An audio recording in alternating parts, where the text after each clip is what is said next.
ரஜினிகாந்தோடைய இந்த கூலி படத்தினுடைய வசூல் நிலவரம் அப்புறம் 2 நாளாக ரஜினிகாந்த் அரசியல் மறுபடியும் பேச ஆரம்பிச்சிட்டாங்க. இது ரெண்டுத்தையும் தான் இந்த வீடியோவில் பார்க்க போகிறோம். நம்ம குறிப்பாக ரஜினிகாந்த் அரசியலில் நான் அப்புறமா பேசுகிறேன். நான் முதல்ல கூலி கலெக்ஷன் பேசுகிறேன். ரஜினிகாந்த் அரசியல் பேசுகிறதுக்கு முன்னாடி ஒரு தடவை சாருஹாசன், கமலஹாசனுடைய அண்ணன் சாருஹாசன் வந்து ஒரு இன்டர்வியூ ஒன்று கொடுத்துருப்பாரு. அதில் சொன்ன ஒரு வார்த்தை அப்போ பிரிண்ட் மீடியாவில் பெரிய வைரலான ஒரு விஷயங்க வந்து என்னென்னா, ரஜினி அரசியலுக்கு வரதை பற்றி நீங்கள் என்ன நினைக்கிறீங்கன்னு சாருஹாசன் கிட்ட கேட்டிருப்பாங்க. கமல் அரசியலுக்கு வந்தால் இவர் ஏன் அரசியலுக்கு வந்தார் அப்படின்னு கேட்பாங்க. ரஜினி அரசியலுக்கு வந்தால் இவர் ஏன் இன்னும் அரசியலுக்கு வரல அப்படின்னு கேட்பாருன்னு யார்? கமலஹாசனுடைய சொந்த அண்ணன், கூட பிறந்த அண்ணன் சாருஹாசன் சொன்ன ஒரு பதில் இது. இது ஒரு பெரிய வைரல் வந்து. இது நம்ம ரஜினிகாந்தோடைய அரசியல் இது நம்ம பின்னாடி பேசுவோம். ஏன்னா ஒரு 2 நாளாக அது சம்மந்தமான சோசியல் மீடியாவில் ஒரு 2 எதிர்வினைகள் போயிட்டே இருக்குது. இப்போ கூலிக்குள்ளே வரும். கூலி ரொம்ப முக்கியமான ஒரு விஷயம் என்னன்னா, கூலி படத்தோடைய ரஜினிகாந்தோடைய சகாப்தம் முடிஞ்சு போச்சு, அவ்வளோதான். இவர் ஜெயிலர் 2லாம் வந்து டேக் ஆஃப் ஆகாது, ஏன்னா 3வது கட்ட படப்பிடிப்பு நடந்துகிட்டு இருக்கு. அவ்வளோதான், அவர் தலைவர் வந்து வீட்டில் உட்காந்துருக்க வேண்டியதுதான், இனிமேல் செல்லுபடி ஆகாது அப்படின்னு. அப்புறம் கூலியை வந்து திட்டமிட்டு லோகேஷ் கனகராஜ் ரஜினிக்கு எதிராகவே படம் பண்ணியிருக்காரு. அவர் வந்து இன்னாருடைய ஆள், அவர் அண்ணாருடைய ஆள், அவர் விஜயோடைய சொம்பு, கமலுடைய கம்பு, அப்படி இப்படின்னு ஆளாளுக்கு ஒன்று சொல்லிட்டு இருந்தாங்க. ஆனால் படம் ரிலீஸ் ஆகி இன்னையோட 10 நாள் நான் வந்து சில டிஸ்ட்ரிபியூட்டர், தியேட்டர் உரிமையாளர்கள், அப்புறம் ட்ரேடிங்கில் இருக்கிறவங்ககிட்டலாம் கேட்டப்போ இது ஒரு மாபெரும் வசூல் சாதனை அப்படின்றாங்க. நீங்கள் எக்கச்சக்கமான நெகட்டிவ் ரிவ்யூஸ் கூலியை பற்றி கண்கூட நம்ம பார்த்தோம், கண்கூட காதில் கேட்டோம். அது திட்டமிட்டு அடிக்கப்பட்ட ஒரு விஷயம் அது. அப்புறம் அந்த படத்துக்கு பெரிய மைனஸ், நான் மறுபடியும் சொல்லுவேன், பெரிய மைனஸ் ஏ சர்டிஃபிகேட். அது கண்டி யூஏ இருந்ததுன்னா ஜெயிலரை தாண்டிய ஒரு இது இப்போ அள்ளிட்டு இருக்கும். சரி, 10 நாளில் என்னப்பா அப்படின்போது முக்கியமான ஒரு விஷயம். நான் வந்து ஓவர்சீஸ்குள்ளே தாங்க வரேன். நான் ஓவர்சீஸில் நம்ம நண்பர் ஒருத்தர் கேட்டபோது 6200 ஸ்க்ரீன்ஸில் இந்த படம் எல்லா ஓவர்சீஸ்லையும் அப்படியே இருக்குது அப்படின்னாரு. படத்தை வந்து மாற்றவே இல்லை. அதாவது ஸ்க்ரீன்ஸில் வந்து காட்சிகளை வந்து முன்ன பின்ன போட்டிருப்பாங்களே கண்டி, அத்தனை இதில் அப்படியே ஓடிக்கிட்டு இருக்கு அப்படின்னு. இன்னொரு முக்கியமான ஒரு விஷயம், நார்த்தில், ரெஸ்ட் ஆஃப் இந்தியா 2600 ஸ்க்ரீன்ஸு டோட்டலாக. அதாவது வந்து தியேட்டர் ஃபுல்லாகிட்டு இருக்கு, அப்படி இருக்குது. தமிழ்நாட்டிலையும் இன்னைக்கு பார்த்தீங்கன்னா 10வது நாள் இன்னைக்கு. இந்த வாரம் என்ன படம் ரிலீஸ் ஆகிருக்குது வந்து கேப்டன் பிரபாகரன் ரீரிலீஸ். எனக்கு தெரிஞ்சு அதான் பெரிய படம். மற்ற படங்கள்லாம் ஒன்றும் சொல்கிற மாதிரி இல்லை. மற்ற படங்கள்லாம் டாக்கு இருந்தால் தான் ஓடும், நம்ம குறைச்சி சொல்லலை. வந்து உண்மையில கேப்டன் பிரபாகரன் ரீரிலீஸ்னு எத்தனையோ படம் நம்ம வந்து சேனல்லையும் ஓடிடிலையும் பார்த்துட்டோம். ஆனாலும் வந்து இந்த 4Kல பிரமாதமாக பண்ணியிருக்காங்க அப்படின்போது நானும் போய் பார்த்தேன். பிரமாதமாக இருந்தது வந்து. அப்புறம் அந்த படத்தை பார்த்துட்டு பிரேமலதா விஜயகாந்த், அப்புறம் அவருடைய மகன் விஜய் பிரபாகர்லாம், அவர் விஜயகாந்த் அறிமுகமாகிற அந்த காட்சியை பார்த்துட்டு அழுததெல்லாம் அந்த வீடியோ பார்க்கும்போது ரொம்ப மனசு கஷ்டமாக இருக்குது. ஏன்னா எந்த இடத்துலையும் விஜயகாந்தை ரஜினிகாந்த் விட்டு கொடுத்ததில்லை, ரஜினிகாந்தை வந்து விஜயகாந்த் விட்டு கொடுத்ததில்லை. ஒரு நடிகர் சங்க கடனுக்காக ரஜினிகாந்த் வரமாட்டாருங்க. அவரை வந்து சிங்கப்பூர், மலேசியா கூட்டின்னு வரது பெரிய கஷ்டங்கன்னு சொன்ன பொழுது நான் இருந்து பார்த்துருக்கேன். அந்த பிரஸ் மீட்ல, பழைய நடிகர் சங்க பிரஸ் மீட்ல சொன்ன போது நடிகர் சங்க தலைவராக விஜயகாந்த் சொன்னது, எங்க அண்ணா அவரை நான் கூட்டின்னு வரேன், நான் கூட்டின்னு வரது என் பொறுப்பு அப்படின்னு போயஸ் கார்டன் வீட்டில் ஒரு ஹாலில் நடுநாயகமாக போய் உட்காந்துட்டாருங்க விஜயகாந்த். என்ன சொல்றாரு அவரு?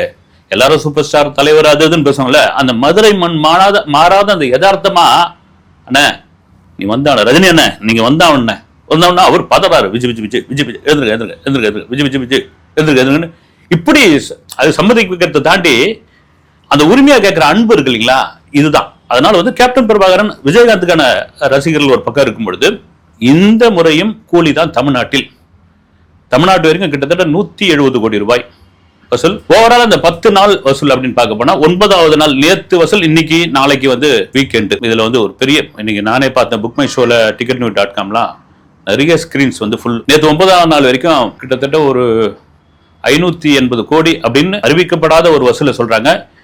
2 நாளை முடிஞ்ச பிறகு, இந்த சனி ஞாயிறு முடிஞ்ச பிறகு திங்கட்கிழமை சன் பிக்சர்ஸ் ஒரு அபிஷியலான வசூலை வந்து அவங்க வெளியிடுவாங்க. அப்போ அந்த வசூல் அது தெரிஞ்சு போயிடும். ஒரு அட்டகாசமான வசூல். இன்னும் வேற பெரிய, நான் திரும்பவும் சொன்னதான் வந்து பெரிய படம் நீங்க எடுத்துக்கிட்டீங்கன்னா, ஒரு மாஸ் படம் எடுத்துக்கிட்டீங்கன்னா செப்டம்பர் 5ஆம் தேதி வரப்போகிற மதராசி தான். இடையில எத்தனை படம் வந்தாலும் சரி கூலியை ஒண்ணுமே பண்ண முடியாதுங்க. அதே வேளையில் நமக்கு தெரிஞ்ச நண்பர்கள்லாம் சொன்ன ஒரு விஷயம் என்னன்னா, எங்க ஃபேமிலியோட போய் பார்க்கறதாங்க ரஜினி படத்துக்கு எங்களுக்கு பெரிய கொண்டாட்டம். அது ஒன்றும் உண்மைதான். இங்க ரஜினி மீது 1000 விமர்சனம் வைங்க, எது ஒன்னாலும் பண்ணுங்க. வந்து இந்த ஃபேமிலி ஆடியன்ஸ் இருக்குல்ல, அது ரஜினிக்கு ஒரு பெரிய பலங்க. நான் சொல்றது அந்த காலத்துல இருந்தே, நீங்க குழந்தைகளுக்கு பிடித்தமான ஒரு நடிகர்னு மாறும் பொழுது அது டோட்டலா வேற மாதிரி மாறிடும். இன்னைக்கும் அப்படிதான். இன்றைய 2K கிட்ஸுக்கும் பிடித்தமான ஒரு நடிகராக எப்படி இருக்க முடியும்? என்னென்னவோ எதிர்வினை எல்லாம் போட்டு போட்டு போட்டு பார்த்தாங்க. இலங்கையில் இந்த படம் வந்து கிட்டத்தட்ட நம்ம ஊர் காசுக்கு 7 லட்சம் ரூபாய் கலெக்ட் பண்ணிருக்கு. அது பெரிய விஷயம். ஆஸ்திரேலியாவில் பார்த்தீங்கன்னா ஒரே ஒரு காட்சி மட்டும்தான் ஓட்டுவாங்க. இங்கே பெர்த், சிட்னி, மெல்பர்ன், பிரிஸ்பன் இங்கெல்லாம் அங்கே பார்த்த ரிப்பீட் ஆடியன்ஸ் வந்திருக்காங்க. அங்கே ஒரு பெரிய கலெக்ஷன். ஹையஸ்ட் ஓவர்சீஸில் பார்த்தீங்கன்னா அமெரிக்கா, அதுக்கப்புறம் வந்து லண்டன், பெரிய கலெக்ஷன். மலேசியா சொல்லவே தேவையில்ல. வந்து கபாலிக்கு பிறகு மலேசியாவில் ரஜினிகாந்துக்கு அப்படி ஒரு ஆடியன்ஸ் வந்து இங்கெல்லாம் என்னன்னா இந்த சென்சாரை வந்து ரீசென்சாரை பண்ணி கொடுத்துருக்காங்க.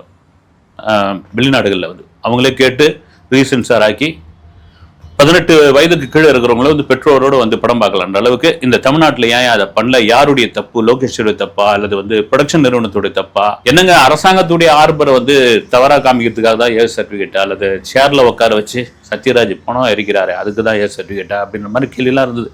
நீங்க என்ன அது சொன்னாலும் கூலி ஒரு பிளாக் பஸ்டர். திங்கக்கிழமை அதனுடைய ஒரிஜினல் வசூல், பெரிய வசூல், ஜெயிலரை தாண்டிய ஒரு வசூலா இருக்கும். இந்த இந்த இந்த கொஞ்சம் டவுன் ஆகும். திங்கக்கிழமையில இருந்து கண்டிப்பா கொஞ்சம் டவுன் ஆகும். ஆனால் வருகிற இந்த ஒரு வாரம் முழுக்க விநாயகர் சதுர்த்திக்கு ஒரு லீவ் வருது, மறுபடியும் ஆளும். இதுல குறிப்பா என்னன்னா தெலுங்கானாவில் இந்த படம் பெரிய வரவேற்பு. நம்ம கூட ஒரு வீடியோவில் பேசியிருந்தோம். தெலுங்கானா பகுதியில் கடுமையான மழை, இந்த மகாராஷ்டிரா எல்லையை ஒட்டின பகுதியில். அப்ப இந்த காசெல்லாம் வந்து தியேட்டருக்காரங்க வந்து ரீஃபண்ட் கொடுத்துருக்காங்க. ரீஃபண்ட்லாம் வேணாங்க, நீங்க எப்ப தியேட்டர் திறந்து மழைலாம் ஓஞ்ச பிறகு எப்ப கூலியை போடுறீங்களோ அப்ப வந்து படம் பார்க்கறேன்னு சொல்லியிருக்காங்க. இது ஒன்லி ஒன் இந்த மேஜிக் சூப்பர் ஸ்டார் ரஜினிகாந்தால் மட்டும்தான் நிரூபிக்கப்படும் அப்படின்னு. சரி, ஓகே. அரசியல் அப்படின்ற ஒரு விஷயம் கடந்த 2 நாளா ரஜினிகாந்த் சம்பந்தமான ஒரு வீடியோ ஒன்று வைரல் ஆகிட்டே இருக்குது. நீங்க அதை ஒரு பிரஸ் மீட் தான். அது எத்தனை பேர் அட்டன் பண்ணிருப்பாங்கன்னு தெரியல. வந்து எனக்கு தெரிஞ்சு 2020 மார்ச் 12ஆம் தேதி நல்லா ஞாபகம் இருக்குது. திடீர்னு சூப்பர் ஸ்டார் ரஜினிகாந்தோடைய ஒரு இம்மிடியட்டான ஒரு பிரஸ் மீட்டு. எல்லாரும் வந்து ராஜா அண்ணாமலைபுரத்தில் உள்ள ஒரு நட்சத்திர ஹோட்டலுக்கு வந்துருங்க அப்படின்னு ஷார்ட் பிட்ல சொல்லப்படுது. பரபரப்பா வராங்க மீடியாக்கள்லாம், பரபரப்பாய் பறக்கிறாங்க வந்து. ஏன்னா 9 மணிக்கு பிரஸ் மீட்ன்ற தகவலை வந்து 6 மணிக்கு தான் சொல்றாங்க. அது திடீர்னு ஏற்பாடு பண்ணப்பட்ட பிரஸ் மீட். இது ஓடுறாங்க, எல்லாம் இது பண்றாங்க, கேமரா எல்லாரும் போறதுக்கு முன்னாடியே வழியில அங்க அந்த ஹோட்டல், நட்சத்திர ஹோட்டலுக்குள்ள நுழையும் போதே ரஜினி சம்பந்தப்பட்ட PRO அவங்க தனியா ஒரு அடையாள அட்டை கொடுக்க ஆரம்பிச்சாங்க. நீங்க யாருன்னா அவங்களுக்கு தெரியும். அடையாள அட்டை கொடுக்கப்பட்டு ஒரு கேமராமேன், ஒரு ரிப்போர்ட்டர், விஷுவல் மீடியால இருந்தா, பிரிண்ட் மீடியா இருந்தா ஒரே ஒரு ரிப்போர்ட்டர் மட்டும்தான் ஸ்டில்ஸ்ல நாங்கள் அமைச்சிடறாங்க. என்னெல்லாம் ஞாபகம் வந்து அந்த ஹோட்டலோட பேஸ்மெண்ட்டுக்கு கீழே இருக்கிற ஒரு அரங்கத்துல நடந்தது, ஒரு ஹாலில் நடந்தது. ரொம்ப நேரம் கேமராவை போட்டு என்னவா இருக்குன்ட்டு எல்லாரும் வெயிட் பண்ணிட்டு இருக்காங்க. அந்த நேரம் என்னன்னா அரசியல் சம்பந்தமாக ரஜினிகாந்த் ஒரு முக்கிய அறிவிப்பை அறிவிக்க போகிறார். என்னன்னா கட்சி சம்பந்தமான கட்சி பேர் அறிவிக்க போகிறார். அரசியலுக்குள்ள தீவிரமா இறங்க போறேன்னு அவர் சொல்ல போகிறார். அந்த கட்சியோட பேர் என்ன, அதில் யாரெல்லாம் நிர்வாகிகள், தங்களுடைய கட்சியோட கோட்பாடு என்ன, அரசியல் களத்துக்குள்ள அடுத்து என்ன செய்ய போறது ஒரு விஷயமா அது எல்லாம் பேசிட்டு இருக்காங்க. இதுக்கு இடையில இன்டர்கட் ஷார்ட்டா ஒரு விஷயம் என்ன நடக்குதுன்னா, ரஜினிகாந்தோடைய அந்த மக்கள் இயக்கம் அதான் நற்பணி இயக்கம், இது கூட எதோ வேணாலும் வச்சுக்கலாம். அதனுடைய மாவட்ட செயலாளர்கள் அத்தனை பேர் ராகவேந்திரா கல்யாண மண்டபத்தில் கோடம்பாக்கத்தில் குவிஞ்சிருக்காங்க. ஏன்னா அவங்க வந்ததே யாருக்கும் தெரியாது, வந்துட்டாங்க, அவங்க ரகசியமா வந்துட்டாங்க.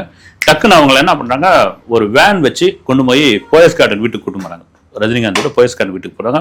வீட்டில் இவங்களுக்கே ஒன்றும் புரியல, என்னடா அது இங்கே உட்காந்து தலைவர் வீட்டுக்கு கூட்டு போறாங்களே அப்படின்ட்டு கூட்டு போய் அங்கே ஒரு ஹாலில் அவர் ரஜினிகாந்தோடைய உட்கார்ற அந்த ஹாலில் உட்கார வச்சு ஒரு பெரிய டிவியில் உட்கார வச்சு அவங்களுக்கு விஷயத்த சொல்ல 9:45 உள்ள ரஜினி என்ட்ரி ஆகிறாரு. அந்த நட்சத்திர ஹோட்டலில் அந்த அரங்குக்குள்ள என்ட்ரி ஆகிறாரு. அவரை பின்தொடர்ந்து கிட்டத்தட்ட 400 பேர் பின்னாடி வராங்க. 400 பேர் வராங்க. 400 பேரையும் பிடிச்சி வெளியே தள்ளி இந்த பவுன்சர்ஸ்லாம் தூக்கி வெளியே போட்டு வெளியே போங்கடான்னு சொல்லிட்டு வந்த பிறகு தான் ரஜினியோட ஸ்பீச் ஆரம்பமாகுது. என்னன்னா, நான் எதுக்கு உங்களை வர சொன்னேன்னா, எனக்கு முதலமைச்சர் ஆக வேண்டும் என்ற ஆசை துளி கூட கிடையாது. அதே வேளையில் என்ன வந்து அரசியலுக்குள்ளவா, கட்சி ஆரம்பி, அப்புறம் வந்து கொள்கை என்ன, கோட்பாடு என்ன அப்படின்றாங்க. இதெல்லாம் எனக்கு நான் நினைச்சிருந்தா 96 வந்திருக்கலாம். 96 நிறைய பேர் சொல்றாங்க நான் தான் கை உதறிட்டு போயிட்டேன், நான் தான் உதறி போயிட்டேன். அப்ப எனக்கு எண்ணமே இல்லை. அதே சமயத்துல அவர் சொல்ற ஒரு முக்கியமான விஷயம், என்னால் இமிடியேட்டா ஒரு மாநாடு நடத்தி ஒரு 10 லட்சம் பேர் என்னால் கூட்ட முடியும். பட் எனக்கு அதுல விருப்பம் இல்லை. அது காரணம் என்னன்னா, ஒரு பக்கம் இப்போ திமுக எதிர்கட்சி, ஒரு பக்கம் ஒரு கட்சி பேரை சொல்ல, அந்த கட்சியினுடைய தலைவருடைய மகன் ரொம்ப ஃபோர்ஸா வரணும்னு இந்த கட்சிக்குள்ள வரணும், அடுத்த ஆட்சி பிடிக்கணும் அவர் ரொம்ப ஃபோர்ஸா இருக்காரு. ஸ்டாலின் தான் சொல்றாரு. ஏன்னா அது வந்து ஒரு 75 வருட பாரம்பரியமான கட்சி, 10 வருடமா அவங்க ஆட்சியில இல்ல. அப்ப அவங்களுக்கு எவ்வளவு வெறி இருக்கும், அவங்க எந்த அளவுக்கு களத்துல இறங்கி அவங்க வந்து உள்ள கட்சிக்குள்ள போவாங்க நீங்க பாத்துங்க. அது ஒரு பக்கம், அவங்க அவ்வளவு ஃபோர்ஸ்ல இருக்காங்க. இன்னொரு பக்கம் ஆளுங்கட்சி மறைந்த செல்வி ஜெயலலிதா அவர்கள் பேரை சொல்லாம சொல்றாரு. அதாவது ஒரு பெரிய கஜானாவே வச்சுக்கிட்டு இருக்காங்க அவங்க. அந்த பெரிய கஜானாவே வச்சிருக்கிற அவங்க இந்த எலெக்ஷன்ல என்ன செய்வாங்க, அந்த கஜானா மொத்தத்தையும் எடுத்து விட்டா என்ன ஆகும், அதாவது பணம் விளையாடும் அப்படின்ட்டாரு. இதுக்கிடையில நான் என்ன அரசியல் பண்ணி என்ன பண்ண முடியும், 2 சக்தி அந்த பக்கம் இருக்கும் பொழுது அதெல்லாம் சும்மா என் ரசிகர்ல வா, என் பின்னாடி வா, நான் இது பண்றேன், நான் ஆட்சி அமைக்கிறேன், அதை சொல்றேன், இதை சொல்றேன் அப்படிலாம் கூட்டின்னு வந்து அவங்களை வந்து வீணடிக்க என்னால் விருப்பம் இல்லை. இதுக்கு தான் நான் உங்களை வந்து கூப்பிட்டு பேச வச்சேன் அப்படின்போது அதுவும் பெரிய நியூஸா மாறுது. எதிர்பார்த்தது என்ன, ரஜினி கட்சி அறிவிக்க போகிறார், ரஜினி பேரறிவிக்க போகிறார், ரஜினி வந்து பொறுப்பாளர்களை வந்து அங்க வந்து சொல்ல போகிறார்னு பார்த்தா எனக்கு கட்சி வேணாம், கொடி வேணாம், ஒண்ணு வேணாம், போயா. இதை வந்து லைவ்ல பாத்துட்டு இருக்காங்க போயஸ்கான்ல. அத்தனை மாவட்ட செயலாளர்களும் முகம் மாறி போச்சு. அப்ப டக்குன்னு ஒரு ஆங்கில பத்திரிகையில இருந்து ஒரு லேடி கேட்கறாங்க வந்து, அப்ப நீங்க கட்சி ஆரம்பிப்பீங்களா ஆரம்பிக்க மாட்டீங்களா சொல்லுங்க மிஸ்டர் ரஜினிகாந்த் அப்படின் பொழுது, நான் இந்த கொஸ்டின் நான் பதில் சொன்னேன்னா இந்த விஷயம் டைல்யூட் ஆயிடும், இதோட விட்டுருங்கன்னு சொல்லி விறுவிறுன்னு அடுத்த கேள்வியெல்லாம் கேட்கறாங்க. நேரா வண்டியில கார்ல போய் உட்கார்றாரு. கார் பின்னாடி மறுபடியும் பாத்தீங்கன்னா வெளியே இருந்த ஒரு 500 பேர் பின்னாடி துரத்திட்டு ஓடுறாங்க வந்து. ராஜாண்ணாமலைபுரத்துல இருந்து போயஸ் கார்டன் வரைக்கும் பின்னாடி ஓடுறாங்க. நேரா போயஸ் கார்டன் போறாரு. போன உடனே அத்தனை மாவட்ட செயலாளர் எழுந்து நிக்கிறாங்க. ஒண்ணுமே பேசல. லைவ்ல பாத்தீங்கன்னாரு. பார்த்தேன் அப்படின்னு. இதான் என்னோட முடிவுன்னு தலைவா அப்படி இப்படின்றாங்க. இல்ல இதான் என்னோட முடிவு. உங்களை நான் ஏமாத்த விரும்பல. மன்றம் இருக்கட்டும், நல்லது பண்ணுங்க, நற்பணி பண்ணுங்க, நீங்க மாவட்ட செயலாளர் தான், அதே வேலையில வேணாம், இது எனக்கு ஆசை இல்லை, இதுல எனக்கு அரசியலுக்கு நான் வந்து அன்ஃபிட், வேணாம் அப்படியே சொல்றாரு வந்து. அதுக்கு ஒரு பெரிய தைரியம் வேணுங்க வந்து. வேணாம்னு சொல்லிட்டு கிளம்பி போறாரு. இவங்க வந்தவங்க எல்லாம் வந்து சொந்த முகத்தோட திரும்பி போறாங்க. இதுதான் அதன் பிறகு வந்து கொரோனா முடிஞ்ச பிறகு நான் அரசுக்குள்ள வரவே மாட்டேங்கன்ட்டார். ஏன்னா வந்து நான் வந்து சிங்கப்பூர் ஆஸ்பத்திரியில இருந்து மீண்டு இங்க வந்திருக்கிறேன். நீங்க நோய் எதிர்ப்பு சக்தி எனக்கு ரொம்ப கம்மியா இருக்கு. இந்த நேரத்தில் நான் உள்ள அதாவது வந்து உலகமே வந்து இந்த கோவிட்ல வேற மாதிரி மாறி இருக்குது. ஆனால் நான் வந்து அரசுக்கெல்லாம் வரலைங்க, டிக்ளேர் பண்ணிச்சு. நான் ஓப்பனா நான் வரல அப்படிலாம் இது பண்ணல, நான் வரல விட்டுருங்க அப்படின்னு. இந்த விஷயத்தை தான் இப்போ இது பண்ணிட்டு இருக்காங்க. என்னன்னா ரஜினிகாந்துக்கு இருக்கிற அந்த செல்வாக்கு, அந்த பவருக்கு அந்த நேரத்தில் நினைத்திருந்தால் 96 ஆகட்டும் 2017 ஆகட்டும் தமிழக அரசில் ஒரு அசைக்க முடியாத அரசியல் சக்தியாக இன்றும் இருந்திருப்பார் என்பதில் மாற்று கருத்து கிடையாது. இந்த வரலாறை நீங்க தெரிஞ்சுக்கணுன்றதுக்காக நான் சொன்னது வந்து. அடுத்த வீடியோவில் சந்திப்போம். நன்றி.